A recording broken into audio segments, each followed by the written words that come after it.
Salut à toi, bienvenue dans Vivant. Alors, question à 1 milliard de dollars. Est-ce que tu as de l'intuition?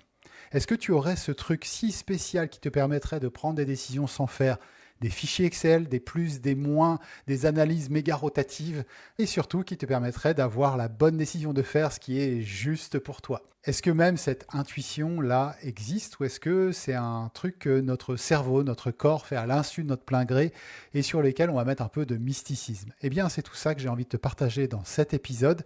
Et plus que de te le partager, c'est ça que j'ai envie de te proposer de tester. Puisque c'est vraiment ce qu'on va faire dans cet épisode, je vais te proposer de tester ta propre intuition. Tu verras, cet épisode va être divisé en deux parties. Il y a l'épisode que tu es en train d'écouter là maintenant, qui va être la première partie, le contexte, etc. Et puis la première partie du test que je vais te soumettre. Et puis, il y aura une deuxième partie dans laquelle on va débriefer ce test. Je vais te donner des réponses par rapport à ce test. Je vais tout expliquer. Donc voilà, écoute ce premier épisode, fais-le au calme, avec de quoi noter, un endroit où tu n'es pas dérangé, pas de téléphone, etc. Et puis tu écouteras, et c'est important vraiment de le faire, tu écouteras la deuxième partie de l'épisode pour avoir les réponses à toutes ces questions-là et analyser, débriefer ça ensemble. Alors, première question qu'on peut se poser, l'intuition, c'est quoi? Et est-ce que c'est quelque chose qui serait un truc un peu perché? Ou est-ce que c'est quelque chose qui relève d'un fonctionnement normal de tout un chacun, enfin normal au sens expliqué par la science? Faut voir qu'il y a pas mal de dirigeants qui parlent de cette intuition. Je crois que c'est Steve Jobs qui disait que l'intuition, c'est un des plus grands cadeaux qu'on puisse avoir parce que ça permet justement de prendre ses décisions rapidement sur quelque chose auquel on croit au fond de nous et qui nous permet d'avancer sans être prisonnier d'une espèce de logique dans laquelle on se conforme depuis trop longtemps et qui empêche littéralement, pour Apple c'était le cas, de penser différent, de sortir de la boîte. En même temps, cette intuition-là, si tant est qu'elle existe, comment être sûr qu'elle ne te raconte pas n'importe quoi, qu'elle ne t'emmène pas dans le bas-côté, parce que simplement, c'est ton cerveau qui te rattrape, et à l'insu de ton plein gré, il te fait raconter les mêmes âneries que tu raconterais toujours, mais sous une forme de truc un peu intuitif, où finalement, tu ressors ton petit délire personnel, mais capé sous une absence de rationalité que tu appellerais intuition. Le premier axe que je pourrais te partager pour rentrer sur un plan plutôt scientifique, entre guillemets, c'est que dans notre cerveau, il y a deux grands types de fonctionnement. Tu sais, ce système 1, système 2, je ne sais pas si tu as déjà lu ça. Et on a un système qui est d'un côté très analytique, qui prend les choses 2 plus 2, je fais le calcul dans ma tête, hop, 1, 2, ah ça fait 4, ok ça c'est 4. Tu vois, c'est hyper lent, c'est rationnel, c'est séquentiel, ça prend les choses dans l'ordre et ça permet d'avoir des résultats. C'est aussi ça qui nous permet d'avoir des plans, des choses structurées et c'est important pour pouvoir agir dans le monde. Et puis il y a un autre système qui est lui beaucoup moins séquentiel, qui est beaucoup plus en mode flux parallèle, qui prend tout ce qui passe un petit peu et qui lui va engranger, assimiler plein d'informations que notre conscience, au sens notre capacité à penser le truc, n'est pas capable d'engranger en tant que tel. C'est un peu comme si tu chargeais plein de choses dans le camion et tu n'as pas vu tout ce qu'il y a dans le camion, tu as relevé 2, 3 machins, mais c'est beaucoup moins que la réalité. N'empêche que ces informations-là existent et qu'on en fait un traitement qui se joue un peu en arrière-plan de notre conscience, j'allais dire, intellectuelle, mais qui existe quand même. C'est le cas du professionnel, par exemple un pompier qui a fait 100 ou 1000 feux avant et puis qui intervient sur le feu suivant. Eh bien, il sait très rapidement à l'odeur, au bruit, à la température, moi j'en sais rien, je ne suis pas pompier, mais il sait très rapidement le niveau de danger, il sait évaluer les gestes qu'il faut mener, etc., sans qu'il ait besoin d'y réfléchir. Eh bien, toutes ces informations qu'il capte là, presque inconsciemment, il sait les traiter et ça peut ressembler à une intuition, la façon dont il va agir, mais finalement, c'est quelque chose qui a été engrammé et sur lequel il n'a plus besoin nécessairement de réfléchir. Il capte à la volée tous les signaux et il en fait quelque chose. L'autre chose, c'est aussi peut-être ce que tu as déjà ressenti, c'est on a notre cerveau là-haut, mais on a aussi ce qu'on a dans les tripes. Les Anglais appellent ça le gut feeling, vraiment le ressenti du ventre, qui est que finalement dans notre corps, eh bien, avant même qu'on ait pris une certaine décision, il y a un ensemble de manifestations physiques qui sont déjà là, qui eux savent déjà quelque part la décision que l'on va prendre. Ces décisions que l'on prend, a priori basées sûrement sur nos tripes, sont aussi une manifestation somatique de ces fonctionnements inconscients que l'on peut avoir, mais qui ne relèvent pas forcément de ce qu'on va appeler l'intuition, au sens où ça viendrait de quelque chose qui nous est complètement extérieur. Tout ça, là, ce que je suis en train de partager, ce sont des fonctionnements qui existent en nous, qui sont bien utiles, et franchement, ça vaut vraiment le coup d'y prêter attention, parce que parfois on peut dire le corps sait déjà. Eh bien oui, des fois ton mental ne sait pas encore, ne comprend pas encore. En tout cas, moi, c'est quelque chose qui me parle beaucoup. Pendant longtemps, mon mental disait quelque chose et je ne me rendais pas compte que le corps disait autre chose. Quand des personnes se retrouvent en burn-out, par exemple, le corps finit par le dire très très fort, mais si tu regardes, il était déjà en train de s'exprimer avant. Ça n'a rien de nécessairement une intuition, ça peut être un dérèglement complet de la physiologie interne ou je ne sais quoi, qui est en train de te dire attention, fais gaffe à ça. Et si tu y prêtes attention, c'est pas forcément une intuition, c'est juste que y a d'autres signaux que simplement ce que tu es capable de comprendre qui peuvent être présents, matériels, et qui ne sont pas sortis du chapeau ou je ne sais quoi. L'autre chose aussi, c'est qu'on peut confondre l'intuition avec notre capacité, et ça rejoint encore un petit peu ce que j'ai dit en tout premier, c'est notre capacité à reconnaître des patterns, des schémas. Ça, c'est vraiment une compétence que j'avais traitée dans un autre épisode de Vivant, cette espèce de compétence méconnue qui nous aide à traverser le monde chaotique. Ce que l'on fait très très bien et qui nous permet de développer des stratégies, de survivre, etc., c'est notre capacité à reconnaître justement des patterns, des schémas répétitifs. Il y a des expériences comme ça qui montrent que quand on soumet des personnes de manière a priori illogique à des séquences de lettres, V, W, X, S, et puis après encore une autre séquence, puis encore une autre séquence. Et quand on fait ça beaucoup, eh bien, au bout d'un moment, les gens sont capables de deviner, comprendre la bonne séquence de lettres suivante. Et ils n'ont pas forcément compris ce truc-là en ayant, si tu veux, explicité la règle, mais implicitement, ils sont en train de sentir qu'il y a un truc qui est en train de se jouer et que tiens, ça a le goût de la bonne réponse, ça a le goût de la mauvaise réponse. Moi, c'est une expérience que j'ai pu faire pendant quelques années. J'ai bossé en Belgique flamande et j'étais entouré, j'étais dans un milieu très anglophone d'une part, mais j'étais quand même souvent exposé à des personnes qui parlaient flamand. Et au bout d'un moment, je ne comprenais pas le flamand, même si j'ai fini par prendre des cours. Je ne comprenais pas le flamand, mais j'avais l'impression de comprendre ou de savoir ce qui était dit. Et c'était pas juste des fois une impression, c'était en fait, oui, j'ai capté. T'as pas besoin de me traduire en anglais le truc. J'ai compris ce que tu voulais dire. Pourtant, je ne comprends rien au truc et je suis pas capable de faire les règles de grammaire ou les mots de base à part je, merci et bonne journée, etc. Et quand je dis ça, je ne sais pas si c'est juste ou pas, mais en tout cas, ça ressemble beaucoup à cette reconnaissance de patterns qui font qu'à force d'y être exposé, eh bien, je peux avoir une sorte de pressentiment de ce qui est en train d'être dit ou de ce qu'il faudrait dire derrière. Je me rappelle même avoir fait un rêve où je me disais, je parle flamand, mais pas du tout. Donc ça, c'est pas tout le contexte scientifique. Il y a plein d'autres choses qui existent autour de ce que c'est que l'intuition. Reste qu'il y a aussi dans la littérature, alors là, faut ouvrir un tout petit peu ses chakras, il y a d'autres choses qui vont relever d'une intuition au sens où on est capable de capter quelque chose, d'avoir accès à une information qui, a priori, du mieux qu'on puisse le dire, en étant le plus honnête possible, ne relève pas des éléments que l'on a sous la main ou qu'on a vus ou je ne sais quoi. Je suis hyper vigilant quand je vais raconter ces choses-là parce qu'il y a tellement de conneries qui sont racontées que ça serait assez facile et commode de dire en fait, à partir du moment où on va dézinguer un exemple, deux exemples, trois exemples, 10 exemples, alors tous les exemples sont des conneries. Je pense que dans un raisonnement mathématique, c'est pas parce que je montre qu'il y a un exemple où je peux témoigner que ce n'est pas de l'intuition que l'intuition n'existe pas. Donc, je te partage un ou deux exemples. Je ne dis pas qu'ils ne sont pas démontables, ça se trouve ils sont démontables et je ne suis pas allé chercher plus loin que le bout de mon nez. Mais plus que des exemples, je te partagerai après un exercice que moi j'ai fait qui m'a beaucoup surpris et sur lequel je ne vois pas comment j'aurais pu raconter ce que j'ai raconté. Il y a cet exemple notamment d'un gars qui était, je crois qu'il était indien, il était comptable. Et il avait une formation de comptable de base.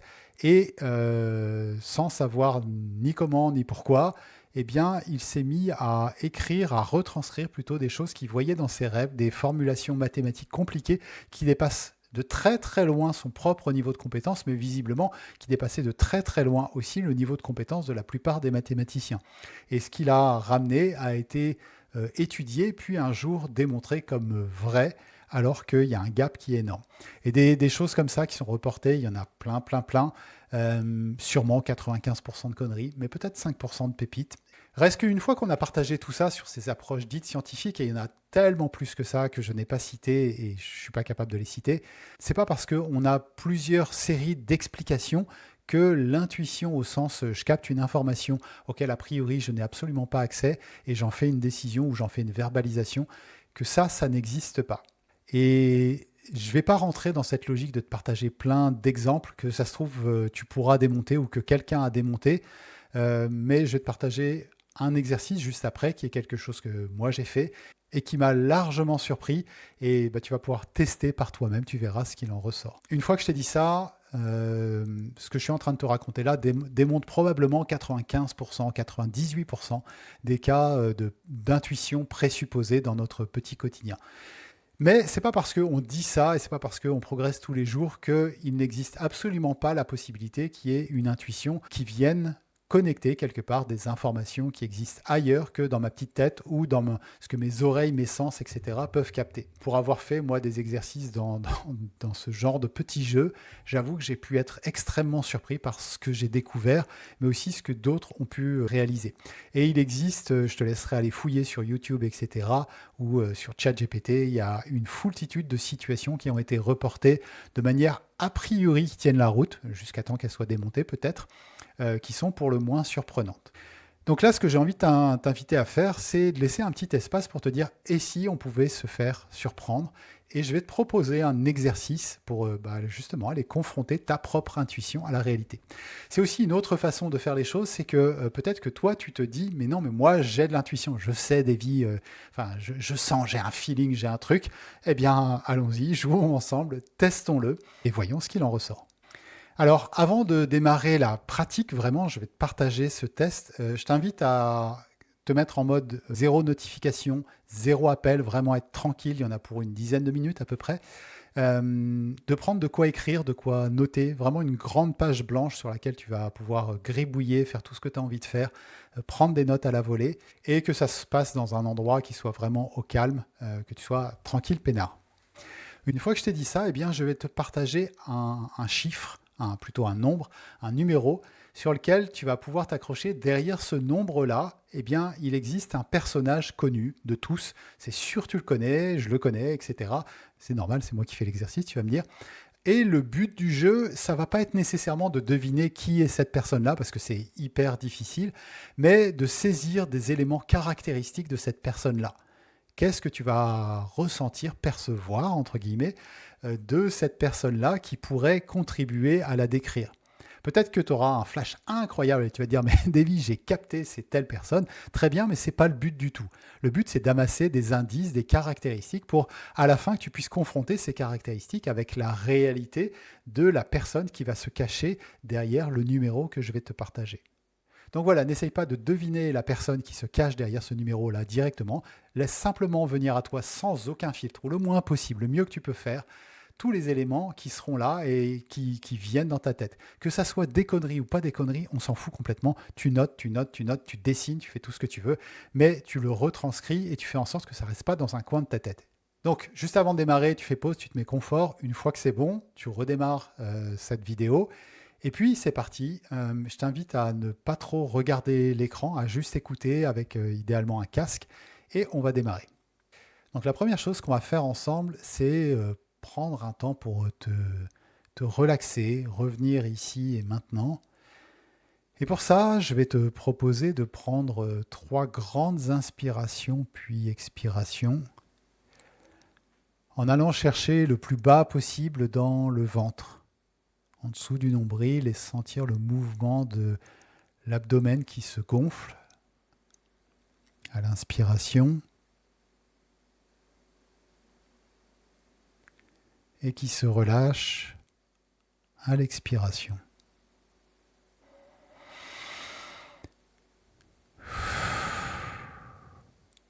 Tu répètes 3 fois ce mouvement, plus si tu le souhaites. Et ensuite, tu vas porter ton attention au niveau de la poitrine,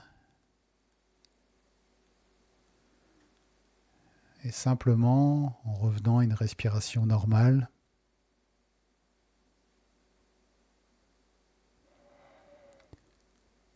prendre conscience du mouvement de la poitrine qui se gonfle et se dégonfle.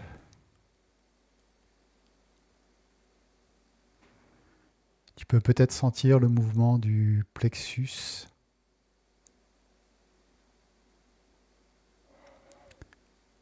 Tu peux porter ton attention sur la respiration au niveau de l'air qui rentre dans le nez,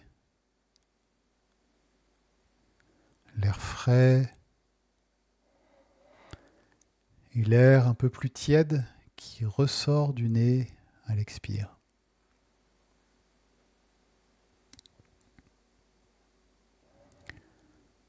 Tu portes ton attention ensuite sur les épaules, le poids des épaules, le poids des bras, et tu laisses les choses se relâcher tranquillement.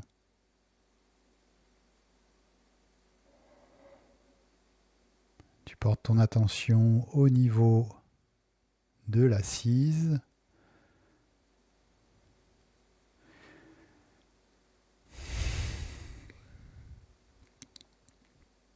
Et tu ressens le poids du corps sur la chaise, le matelas, l'endroit où tu es installé.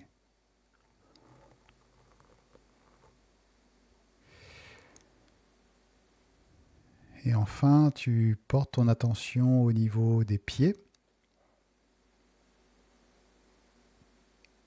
Et tu ressens le poids des pieds sur le sol, le contact avec les chaussures, au travers des chaussures, avec le sol.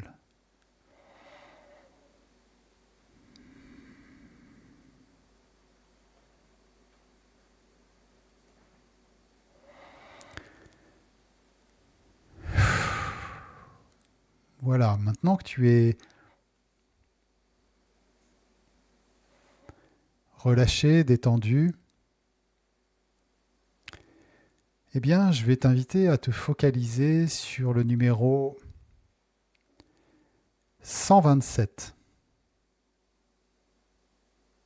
Tu écris sur ta feuille numéro 127, personne 127. Et là, je t'invite à noter immédiatement tout ce qui te vient, tous les flashs que tu peux avoir, les impressions qui te viennent autour du numéro 127. Comme ça vient, zéro filtre, zéro censure, tout ce qui vient.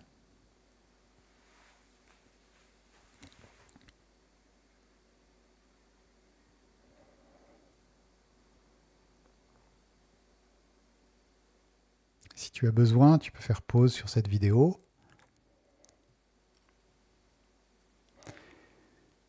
Tu peux dessiner aussi.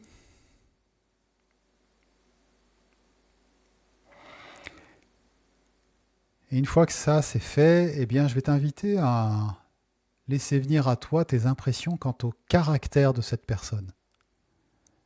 Quels sont ses traits de caractère? Quelles sont peut-être ses forces? À quoi il ou elle excelle?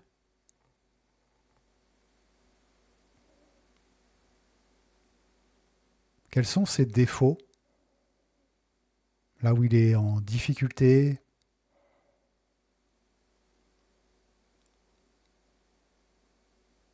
Quels sont peut-être ses blocages, ses lubies?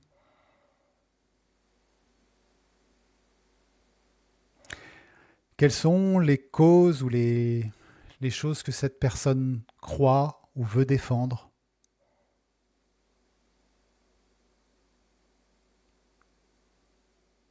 Là, laisse venir à toi, il n'y a pas nécessairement besoin de grandes causes ou de petites causes, tout ce qui vient est bon. Ensuite,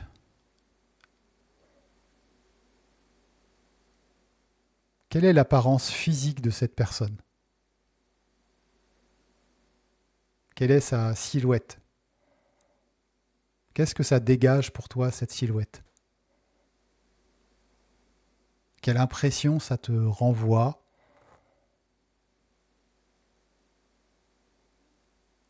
L'impression peut être diffuse, mais peut être aussi grand, petit, mince, costaud,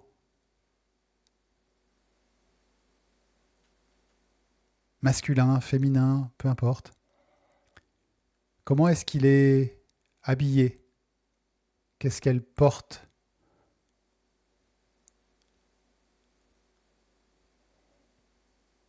Comment sont ses cheveux? Son visage, sa couleur de peau, bref, son apparence physique.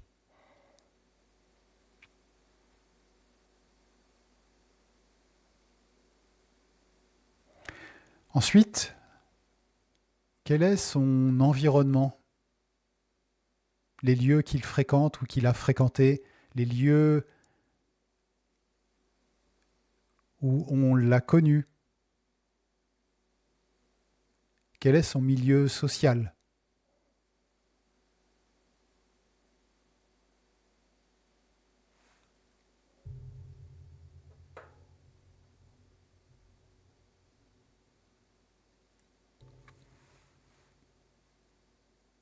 Et dans ce milieu social-là, eh bien, quelles sont les actions, comportements, gestes qu'il a pu avoir? Qu'est-ce qu'il ou elle fait au quotidien?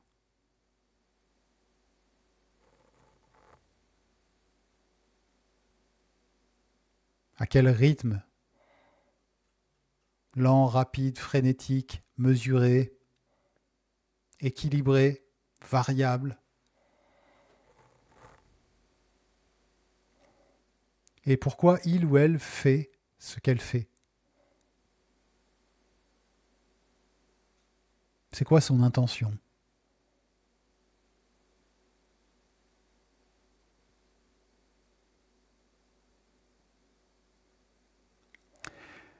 Enfin,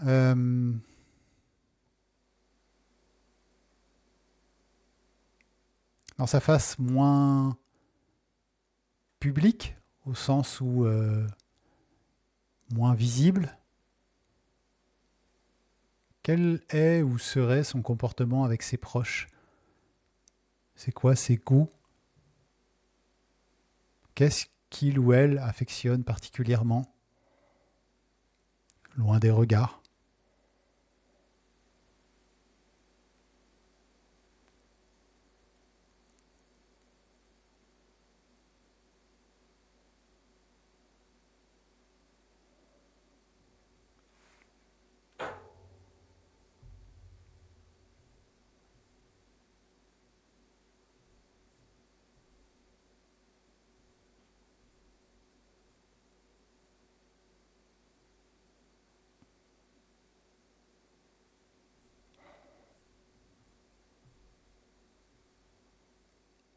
Qu'est-ce qu'elle déteste?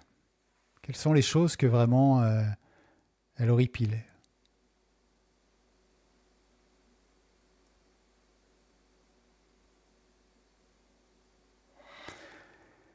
Voilà, on arrive à la fin de ce guidage. Eh bien, je te propose de prendre tes dernières notes, de rassembler, de rien laisser, même si ça traîne dans un coin de ta tête, hop, tu le notes tout de suite.